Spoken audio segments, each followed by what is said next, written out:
Eh bien bonjour, merci d'être encore des nôtres ce matin. C'est la revue des grandes unes, c'est une autre édition de la semaine. Avec vous, nous allons faire le tour de quelques sujets traités par la presse. Ce matin, la nouvelle expression parle de Patrice Nganan. Il faut que les Camerounais sachent la vérité, c'est le grand titre du journal. L'homme de lettres fait donc des révélations sur son séjour dans les geôles camerounaises. C'est à lire en page 9 du journal. Le même journal parle également du Cameroun avec les États-Unis qui préparent la présidentielle. Peter Henry a présenté d'ailleurs ses lettres de créance. Parmi les missions donc à signer donc à ce diplomate figure l'organisation du processus électoral annoncé au cours de cette année 2018. C'est à lire en page 7 du journal. Le même journal parle également de Boko Haram, la face cachée même de la guerre. C'est à découvrir dans ce journal. Forcés de fuir leur village face aux attaques de Boko Haram dans l'extrême nord du Cameroun. Les populations se retrouvent donc souvent sans papier. C'est en page 10 de ce journal. En page 10 également et en page 3 aussi, on va parler du gendarme qui a été écrasé par un camion. Aussi, on parle de la police, gendarmerie, des délinquants. C'est une question, en tout cas, dans le rapport de la Commission nationale des droits de l'homme et des libertés, qui relève d'ailleurs une augmentation des cas de dénonciation contre des deux corps de force de l'ordre. C'est à lire aussi en page 4 du journal. Nous allons retrouver Mutation qui est dans les kiosques, qui parle des messages de Nouvel An, un avant-goût donc de la campagne électorale. C'est d'ailleurs l'opération qui est menée en tout cas par ceux qui sont déjà soit déclarés candidats ou encore ceux qui estiment être des candidats pour la prochaine élection présidentielle. C'est à lire dans le journal proposé par ce numéro ce matin. De la page 3 à la page 4, c'est à découvrir. Et on parle déjà du budget d'investissement public, les projets de région donc du nord-ouest et du littoral à découvrir dans Mutation disponible ce matin. Voilà ce que la presse nous propose. Camille Nelly, bonjour. Bonjour Flavien Bolondogo, bonjour téléspectateurs d'Equinox Télévision. Très bien. Avec vous, donc, quelques sujets. Il y a bien entendu le cas Patrice Nganan qui revient. Il faut que les Camerounais sachent la vérité. Il a eu le temps de dire à la nouvelle expression ce qu'il a vécu de son interpellation jusqu'à la sortie des geôles du Koningui. Et ce n'est qu'un début. Nous l'avions subodoré sur ce plateau. Nous l'avions dit, et maintenant ça se réalise. Nous avions bien dit que ceux qui ont pris la décision d'arrêter Patrice Nganan contre toute logique, de l'envoyer en prison, de l'y maintenir pendant une vingtaine de jours, eh bien ce gars, en sortant de là, il va vous sortir, il vous sortira des révélations au vitriol. Et ce n'est qu'un début, parce qu'il est certain que M. Nganan, sorti miraculeusement, entre guillemets, des prisons, va certainement faire des conférences de presse aux États-Unis, il va faire le tour du monde pour raconter comment la justice est complètement dépendante de l'exécutif dans ce pays, comment le pouvoir est un pouvoir tribal, un pouvoir boulot, où tous les policiers, tous les gardiens de prison ne parlent qu'une seule langue, et où personne d'autre n'a voix au chapitre. Il va raconter les conditions de toute façon. Il estime que c'est pratiquement une poubelle lorsqu'il fait le cheminement, ou on fait un parcours, en tout cas l'itinéraire qu'il a parcouru de son interpellation jusqu'à la prison. Bien entendu, je dis il fallait s'y attendre. C'est une grossière erreur de la part de ces personnes un peu trop tatillonnes qui certainement ont cru faire plaisir au chef de l'État en arrêtant quelqu'un qui a pu oser écrire sur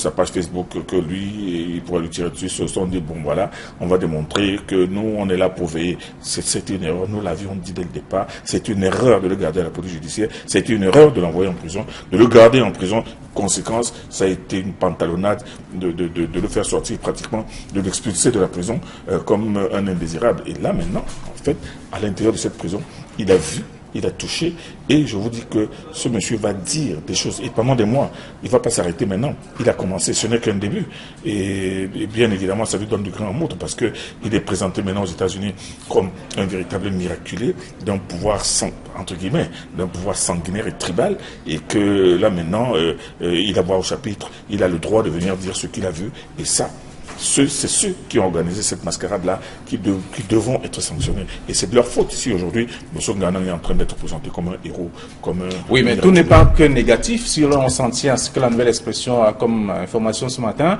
il dit quand même qu'il a été bien accueilli par les détenus de la première chambre à la énième qu'il a visité, les gens qui l'ont accueilli lui ont raconté des choses. Il a tout entendu, il a tout vu également dans cette prison. Mais il a tout vu, mais il a vu du noir. Il peint tout en noir. Il a tout vu, forcément. Il n'était pas un pestiféré. Mais il estime que c'est quand même le côté positif. L'accueil, il a été réservé, juste l'accueil. Mais quand les prisonniers voient venir quelqu'un dont tous les journaux parlent, on le présente comme quelqu'un qui vient d'être arrêté par le régime, comme un prisonnier politique, et comme quelqu'un qui vit aux États-Unis, et qui va certainement vite sortir. Et il y en a certainement beaucoup qui lui ont donné leur adresse, leur adresse téléphonique ou leur contact pour pouvoir les avoir à tout moment. Non, il a vu, et je dis qu'il ne fait que commencer. Il va parler pendant des mois et des mois. Et c'est tant pis pour ceux qui l'ont arrêté. Alors, Guy Avé-Fongan, je ne vous ai pas donné la parole depuis parce que je voulais écouter le doyen. Merci, bienvenue. Alors, il y a que le sujet Nganan revient encore dans la nouvelle expression ce matin et il a l'occasion de dévoiler, de dire tout ce qu'il a vu et tout ce qu'il a entendu durant son parcours de l'interpellation jusqu'à son séjour à la prison de Konengi à Yaoundé. Et de reprendre avec la même violence qu'on lui connaît, quand je m'appelle son fameux demandement, ses passeports retirés, etc. Donc on a tous vu ça.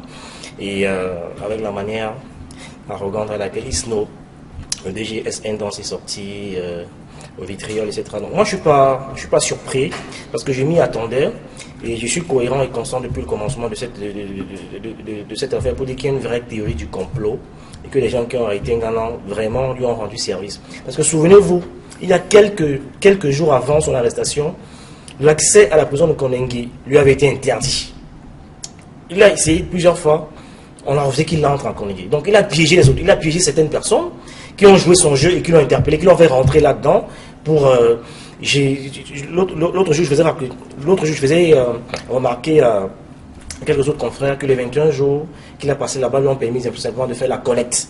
La collecte de ce qu'il souhaitait faire depuis. Et donc les gens lui ont rendu service, ont aidé Patrice Nganan à faire sa collecte. Et donc c'est ceux-là qu'il faut interpeller, c'est ceux-là les vrais coupables. Parce qu'on savait exactement ce qu'il recherchait.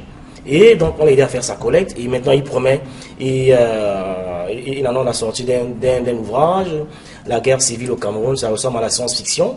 On ne sait pas de quelle guerre civile il parle, mais il annonce un ouvrage qui va sortir dans quelques mois. Et donc pour ma part, les gens qu'il faut interpeller, les gens qui ont arrêté Patrice Nganan, qui lui ont rendu service, qui sont tombés dans son piège. Oui, mais il avoue quand même que rien n'est pas, tout n'est pas que négatif. Il a apprécié l'accueil qui lui a été réservé par les détenus, qui lui ont également raconté beaucoup de choses par la suite. Bah, bien sûr, il est en plein narcissisme. Je veux dire que c'est tout à fait normal qu'il estime avoir été bien accueilli, que les gens scandaient son nom, donc il le répète avec tambour et trompette. Donc il était carrément la star de la prison. Il dit à qui veut l'entendre. Il n'a rêvé que de ça. Il n'a rêvé que de ça. Et les gens l'ont aidé à faire sa collecte. Ce sont ces gens, à mon avis, qu'on doit interpeller. Les gens qui ont aidé Nganan à faire sa collecte en prison. Mais maintenant, il promet d'écrire un autre roman qui, j'espère, sera corrigé par Achille Mbembe. Alors, donc toute la vérité donc contenue dans le journal, en tout cas c'est en partie, puisqu'il annonce beaucoup de choses. Parce qu'on savait. Il annonce qu'il voulait en arriver. On l'avait dit. On avait dit qu'après sa sortie de prison... Les gens l'ont aidé à faire la collecte. Mais et de toutes les manières, quand il parle des conditions carcérales au Cameroun, il enfonce une porte ouverte. On sait très bien que les prisons de Konengi, de Douala ou n'importe quelle prison ne sont pas des sinécures. Il ne nous apprend rien. Il nous apprend rien, il enfonce une porte ouverte. Mais à la limite, pour lui il se présente maintenant, il est le bourreau. C'est celui qui dévoile, c'est celui qui dit. Et là, maintenant, moi, ce qui me scandalise un peu, c'est qu'il dit avec force. Non, mais il entendait de loin ce que les gens racontaient. Maintenant, il voulait entrer. On l'a aidé à entrer. Le problème, c'est qu'il voulait entrer. Maintenant, on l'a aidé. Et là, maintenant, moi, ce qui me dégoûte un peu, c'est cette obsession à présenter ceux qui l'ont arrêté, à présenter le régime comme un régime bêtis, comme un régime bourre. Tous ceux qui l'ont arrêté, c'était des bêtis. Tous ceux qui l'ont conduit en prison, c'était des bêtis. Tous ceux qui l'ont encadré, c'était des bêtis, c'était des boulots. Moi, je dis, c'est un peu fort de café. C'est vrai qu'il y a aussi beaucoup de responsables bêtis dans nos administrations, mais quand il le dit avec autant de force et avec autant de violence, on se dit que nous sommes dans un régime de tonton Mako du Valier. Voilà. Donc c'est dans le journal en page 9 de la nouvelle expression disponible dans les kiosques ce matin. Et comme vous allez d'ailleurs le constater, il estime que c'est la première partie de ce qu'il a à dire. Le dossier est très lourd et la sortie de son ouvrage est d'ailleurs attendue par beaucoup de lecteurs. Autre chose dans... Peut-être une seule phrase qu'on oublie de dire, qu'il a un discours très apocalyptique en rappelant que son exil sera très court. Et que le régime va tomber très rapidement, plutôt qu'il ne le pensait. Vous voyez là, totalement, il est carrément dans son cinéma et il essaie de véhiculer ça partout où il est. Bon, espérons que son séjour, son exil ne sera pas aussi discours tel qu'il imagine. Donc ça veut dire qu'il commence déjà à avoir une sorte d'aura messianique. Hein? C'est-à-dire que il va revenir, mais revenir pour participer au changement, ou bien activer le changement. C'est une tendance lourde. Certains, d'autres érudits de son espèce avaient donné 3 jours au président pour démissionner. Pendant qu'ils étaient aux États-Unis, vous vous rappelez, les professeurs, psychologues, prophètes, etc., tout en même temps, avaient donné 3 jours au président pour démissionner. Voilà. Aujourd'hui, en fait, qu'est-ce qui est devenu aux États-Unis? Je ne sais pas. Ce prophète-là, qui avait donné 3 jours pour lire. Et voilà, donc je vous invite à lire, et comme vous le dites, donc il a annoncé que ça va aller trop vite. Voilà, donc le régime va tomber. La chute du régime en place. Et est-ce qu'on peut confirmer tout cela, parce qu'il remercie quand même les États-Unis qui ont contribué à sa sortie de cette prison, et en même temps on voit les États-Unis qui préparent donc les élections présidentielles au Cameroun. C'est l'une des missions en tout cas du nouveau diplomate. Non. Les États-Unis peuvent préparer les élections au Cameroun. Vraiment, il faut qu'on arrête de nous infantiliser 60 ans après les indépendances. Les élections, nous les organisons, ils viennent regarder ce que nous on fait, pour au moins s'assurer qu'il y ait un minimum de respect des règles ayant rapport au droit, à la démocratie, etc. Donc, ils organisent les élections pour nous. Je crois que c'est un glissement de langage qui peut être révélateur de l'état d'esprit de celui qui a rédigé l'article. Non, il nous prépare pas les élections. Les élections, nous les préparons. Nous sommes assez matures pour ça et on peut être responsable de notre propre destin. Les dirigeants que nous aurons, que nous choisirons, sont ceux-là qui nous conviennent.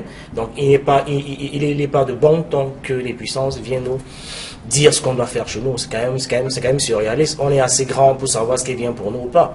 Alors, même si le directeur général d'Elections Cameroun pense que la date butoir reste suspendue aux lèvres du chef de l'État, lui qui ne maîtrise pratiquement rien, alors qu'il est celui qui est chargé d'organiser les élections. Quand vous écoutez le discours du chef de l'État le 31 décembre, c'est clair qu'il y aura élection cette année. Il avait un discours assez limpide. Il a abondamment rappelé la CAN qui arrive l'année prochaine. Il est totalement inimaginable de penser que le président organisera les élections présidentielles, va organiser la CAN en étant en dehors. C'est totalement impossible. Donc c'est clair qu'on ira aux élections et il va présider magistralement la CAN en tant que président, évidemment, qu'il a fait de tous ses vœux. Alors voilà donc une élection qui va se dérouler. Les États-Unis qui annoncent, qui promettent d'ailleurs d'œuvrer pour la tenue des élections crédible et transparente au Cameroun, et en même temps à l'ECAM, on n'est pas situé sur les dates à quand la convocation du corps électoral, on ne sait pas vraiment, mais en même temps le calendrier électoral des élections non maîtrisé également par le directeur d'élections du Cameroun. Non, mais vous savez qu'au Cameroun il y a un problème. Il y a un problème qui est constant, c'est la gestion de l'éternité. C'est-à-dire qu'on vous dit qu'on va faire, on a l'éternité pour faire. Bon, le président de la République a dit qu'il y aura des élections en 2018, soit, et ça c'était inévitable. Il y a quelques années, il avait dit que 2018 était loin, mais certain. On est arrivé en 2018, il nous dit qu'il y aura élection. Bon, on s'en tient à cela, on attend la convocation du corps électoral, et cette convocation du corps électoral partira à partir du moment où il appuiera sur le bouton rouge. Mais le problème c'est que mieux vaut convoquer ce corps tôt que tard, parce que tel que les choses se précisent, et tout moins tel que les choses nous laissent croire, il est possible que ces élections se tiennent vers le mois d'août, septembre, octobre, et ce sera trop juste. Ces élections seront trop rapprochées pour pouvoir être sereines.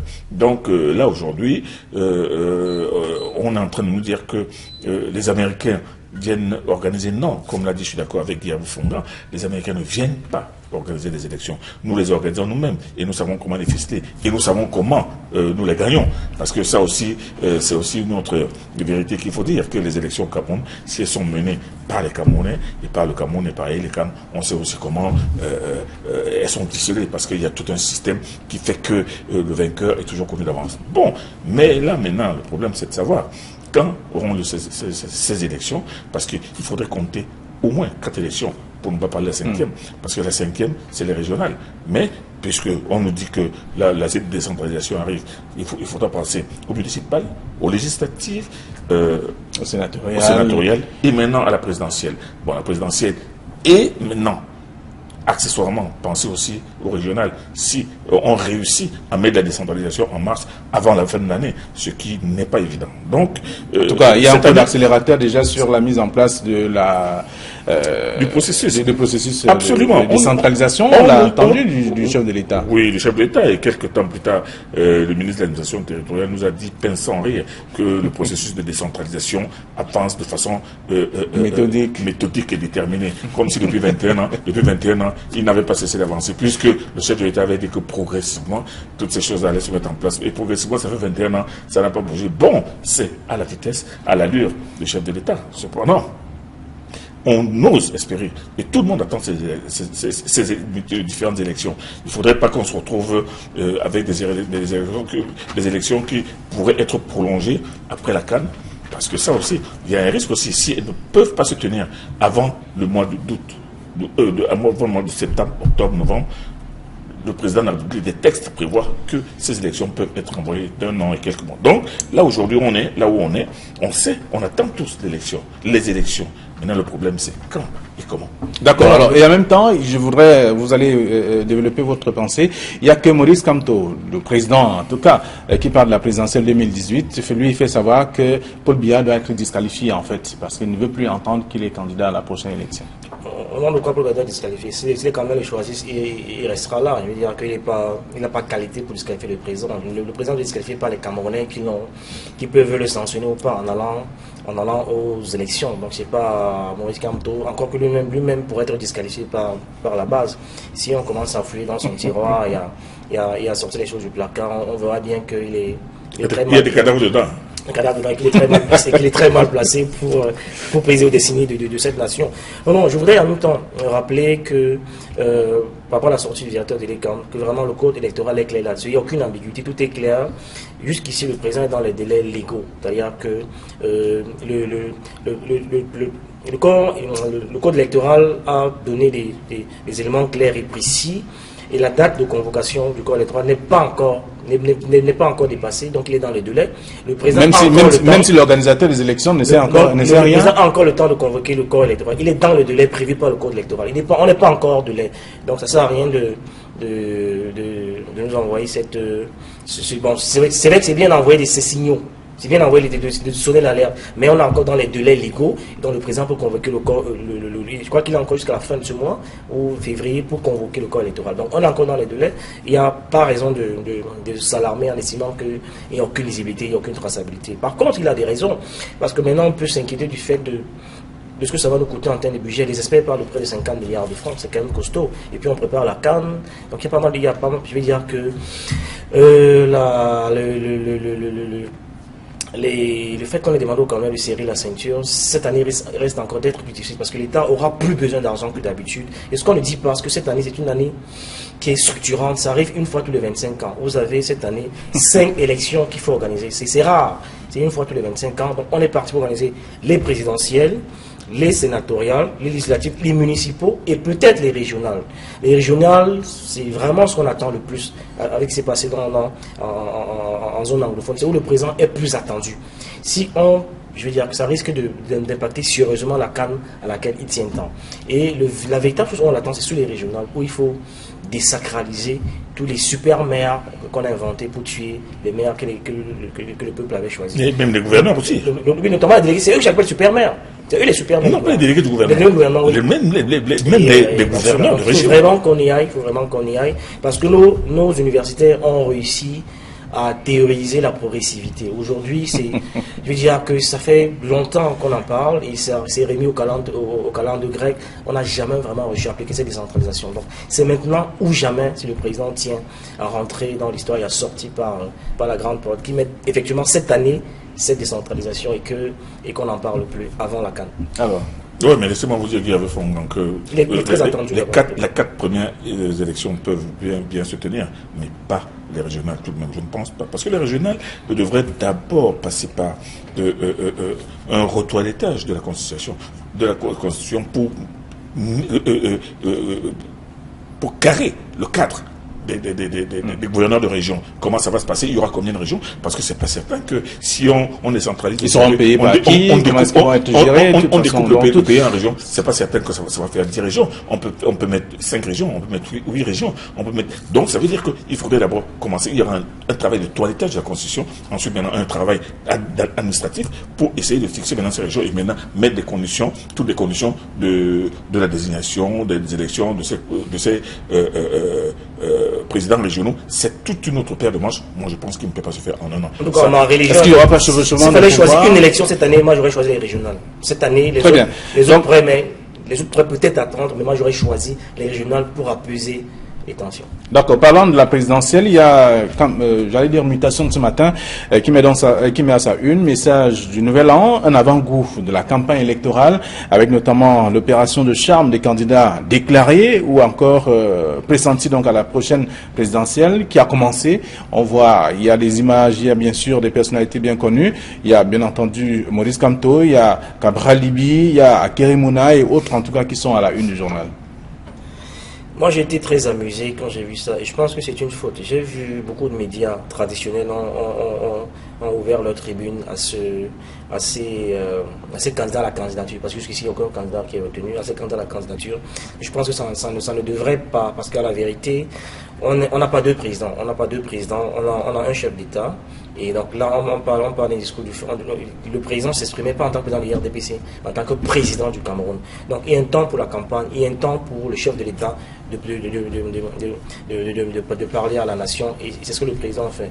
Bon, maintenant, aujourd'hui, il n'y a que... Alors, les autres ont animé la galerie, selon vous? Ils ont animé la galerie, et certains médias traditionnels leur ont ouvert les portes, ils peuvent prendre la parole pour commenter le discours du président. C'est tout à fait compréhensible. Mais pas pour faire un discours dans le discours. Ça n'a, de mon point de vue, c'est une incongruité qui n'a aucun sens. On a un seul président, on n'en a pas deux, et dans tous les pays du monde, les 31 décembre, le président de la République s'adresse à la nation, et c'est ce qui a été fait. Et donc les autres qui sont présidents du parti, de présidents du parti, qui ne peuvent même pas remplir une cabine téléphonique, qui pensent qu'ils peuvent parler à la nation, je pense qu'il faut qu'on arrête l'imposture et la mascarade. On n'aurait pas dû ouvrir cette tribune. Aujourd'hui, il y a qu'avec les médias, les nouveaux médias, tout le monde fait des Facebook directs, donc on peut dire ce qu'on pense et ce qu'on veut. Mais ça aurait pu se limiter là encore. Mais de là, ouvrir les médias traditionnels à ces gens-là, moi, ça m'a un peu gêné, parce qu'on n'a pas deux, on n'a qu'un seul chef d'État qui aurait dû s'adresser, donc qui s'est adressé. Les autres auraient pu intervenir pour commenter le discours, comme Albert Zonga le fait magistralement chaque année. Alors, mais il y a des fondants, ceux-là sont des présidents de parti. Ils peuvent s'adresser, ils ont le droit de s'adresser à leurs militants. À leurs militants, ils ont le droit. Moi, je ne pense pas. Cabral est président de quel parti? Cabral, oui. Cabral est le président de 1 million de... 11 millions de Camerounais. 11 millions de Camerounais. Maître Akéry Mouna est en train de se présenter comme un candidat. En train de se présenter. En train de se présenter. Il parlait en qualité de quoi l'autre jour? Un candidat à la candidature. Bon, en qualité de quoi il parlait l'autre jour? Non, mais je dis, ce sont des Camerounais. Mais ils peuvent commenter le discours du président, c'est normal. Non, ils refusent de commenter le discours du président comme ça se fait tout de suite après le discours, comme le font tous ces chargés de mission de la présidence de la République ou bien tous ces pseudo-psychologues et politologues. Eux, ils parlent en tant qu'hommes politiques. Ils analysent le discours du chef de l'État. Ils vont même, ils ressentent même les insuffisances. Ils ont le droit de ressentir les insuffisances. Ils ont fait le discours dans leur tête, ils sont présidents. C'est pas, ils n'ont ressenti aucune insuffisance. Chacun fait son discours. Ils ont même fait le discours avant. C'était avant, le président, bien avant. Oui, mais ce que je veux dire. Aucune analyse. Ils ont le discours du président avant. Ils ont lu avant lui. Oui, mais ce que je dis, mais ils ont quelque chose à dire. Ils ont quelque chose par rapport à la situation du Cameroun. La situation du Cameroun n'est pas une situation idyllique. En tout cas, donc eux, en tant que des personnes quand même morales et politiques, ces personnes peuvent dire. Ils ont tout le temps pour ça. Très bien. C'est pour ça qu'ils le font maintenant pour retenir l'attention des Camerounais et leur dire que bon, écoutez, il n'y a pas qu'un seul son de cloche. Nous aussi, on pense qu'on voit que, et vous-même vous constatez que. Je pense que pour l'instant, il n'y a pas de président. Ils sont dans leur droit. Pour l'instant, il n'y a qu'un seul président. Oui, le président a le devoir et le droit de faire le message à la nation. Mais eux, ils ont fait le message à leurs militants et à la cantonade. En tout cas, ils ont rivalisé le chef de l'État. De toute façon, ils voulaient prendre la posture. Ils prennent déjà la posture des chefs d'État aussi. C'est ce que je constate malheureusement. Ce qui est triste que les médias, ce qui me gêne que les médias traditionnels leur ont ouvert des tribunes pour pour laisser prospérer cette imposition. Ça Je fait trouve Alors, ça indécent. D'accord, je vous invite à lire tout cela dans Mutation de ce matin, donc dans le dossier de la page 4 à la page 5, c'est disponible dans les kiosques. On va dire un mot encore dans la nouvelle expression qui parle aussi d'un autre cas, la face cachée même de la guerre contre Boko Haram. C'est un véritable problème. Aujourd'hui, on voit les enfants qui sont sans abri pratiquement, qui n'ont rien à manger, rien à boire, comme de l'eau potable aujourd'hui. Ça devient un véritable problème. Il faut trouver la solution à la discussion. Non, cette face n'est pas cachée, cette face est connue, cette face est décriée tous les jours, aussi bien par le gouverneur de la région de l'extrême nord que par les autorités administratives, même par les élus. On sait très bien que, au-delà des exactions de Boko Haram, il y a maintenant la conséquence, c'est la paupérisation, la détresse des villageois, des populations et la famine et tout le reste. Non, ce sont des choses qui sont là, qui sont connues. Maintenant, on demande certainement maintenant au gouvernement de prendre des mesures un peu plus affirmées. On a vu le ministre de l'eau et de l'énergie dans l'extrême nord il y a 1 ou 2 jours pour aller faire quoi? Il sait très bien qu'il n'avait jamais pensé accorder son attention sur cette région. Mais il y va maintenant. Pourquoi? Parce que le problème de l'eau potable se pose. Flavien Valnomo, le jour où vous partirez de Maroua à Kousséry, vous serez ébahi, vous serez stupéfié par l'état de dégradation de ces régions-là. Donc, que ce soit la famine, que ce soit des déplacements de population, que ce soit la carence en eau potable, mais surtout, il y a l'autre face cachée, c'est celle-là la vraie face cachée, c'est que au-delà de Boko Haram, des djihadistes de Boko Haram qui viennent s'exploser dans les mosquées, il y a maintenant des bandes armées qui viennent maintenant faire des razzias dans les villages. Et ces bandes armées sont un autre problème encore plus dur que Boko Haram lui-même. Voilà la face cachée. Mais tout ce qui se passe est connu et on essaie de trouver des solutions, mais certainement que le gouvernement ne s'y engage pas totalement avec la volonté politique attendue. Alors il y a carrément une confusion, selon bien sûr le journal, au sein des populations que l'on retrouve dans la partie septentrionale qui reviennent progressivement. Il y a des étrangers, même des locaux qui sont là. Ça fait également un problème. Il est difficile d'identifier qui est carrément camerounais ou qui ne l'est pas. Oui, c'est vrai, c'est une de nos grosses stars, c'est qu'on a des frontières qui sont poreuses. Moi, j'aurais attendu nos leaders politiques faire le déplacement, par exemple, parce qu'à la vérité, au lieu de se donner un spectacle le 31 décembre, moi, voilà l'année qui est terminée, je n'ai pas beaucoup vu comme les années, comme il y a un passé lointain. Ils auraient pu être aux côtés de ces populations-là. Ce n'est pas un secret de dire que l'extrême nord, c'est un vrai bétail électoral. Donc, on n'a presque pas vu de leaders politiques aux côtés de ces populations qui vivent aujourd'hui une véritable disette. Ils auraient pu aller là-bas, c'est maintenant que ça se joue. L'année est terminée, voilà. Ils n'y sont pas allés, ils sont venus se donner un spectacle le 31 décembre. Merci. Donc, les gens ont besoin de sur le terrain aussi. Merci à vous. C'est leur mission de leur... La suite, c'est dans les kiosques ce matin, chers téléspectateurs. Merci également à vous, chers messieurs. Alors, bon retour. Demain, ce sera la dernière de la semaine. Ce sera la revue des grandes unes. Au revoir.